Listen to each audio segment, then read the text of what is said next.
THE LANDLORD'S TALE. Paul Revere's Ride.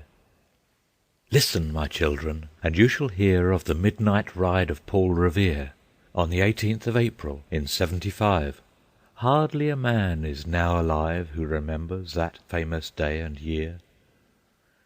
He said to his friend, "If the British march by land or sea from the town to-night, hang a lantern aloft in the belfry arch of the North Church tower as a signal light, one if by land, and two if by sea, and I on the opposite shore will be, ready to ride and spread the alarm through every Middlesex village and farm, for the country folk to be up and to arm."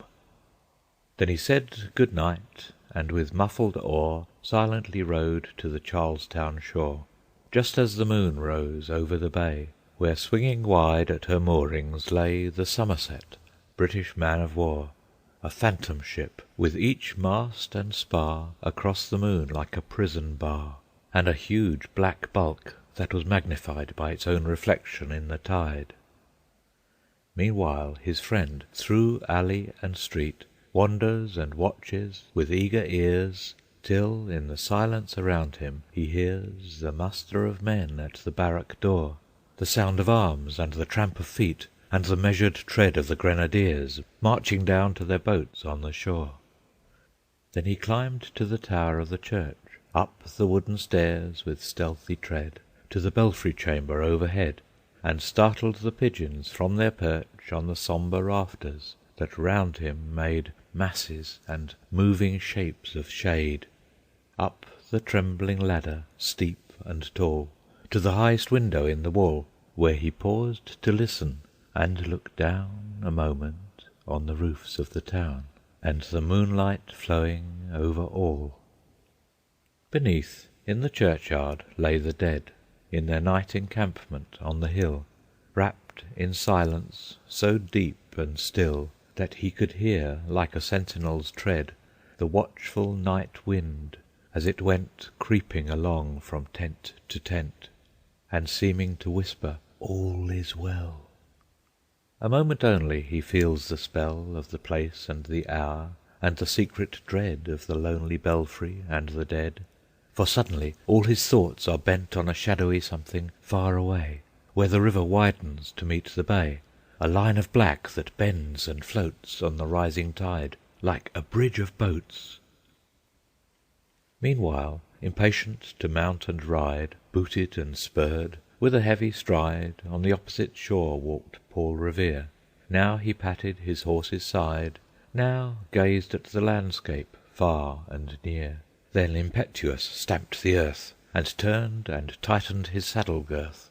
But mostly he watched with eager search the belfry tower of the old North Church, as it rose above the graves on the hill, lonely and spectral and sombre and still.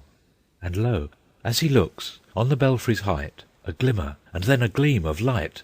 He springs to the saddle, the bridle he turns, but lingers and gazes, till full on his sight a second lamp in the belfry burns. A hurry of hoofs in a village street, a shape in the moonlight, a bulk in the dark, and beneath, from the pebbles, in passing, a spark, struck out by a steed flying fearless and fleet. That was all, and yet through the gloom and the light the fate of a nation was riding that night. And the spark struck out by that steed in his flight kindled the land into flame with its heat.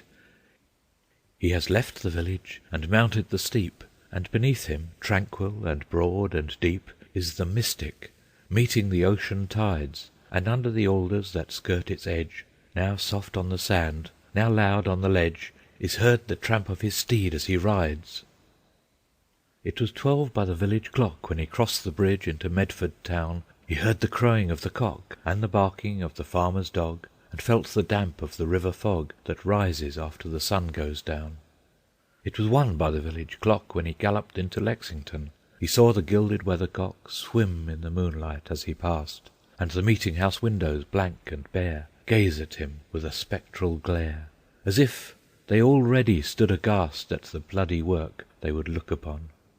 It was 2 by the village clock when he came to the bridge in Concord town. He heard the bleating of the flock, and the twitter of birds among the trees, and felt the breath of the morning breeze blowing over the meadows brown, And one was safe and asleep in his bed, who at the bridge would be first to fall, who that day would be lying dead, pierced by a British musket ball.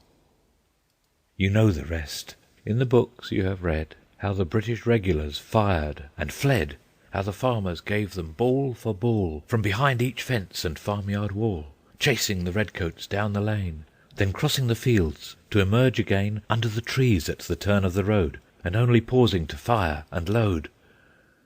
So through the night rode Paul Revere, and so through the night went his cry of alarm to every Middlesex village and farm, a cry of defiance and not of fear, a voice in the darkness, a knock at the door, and a word that shall echo for evermore.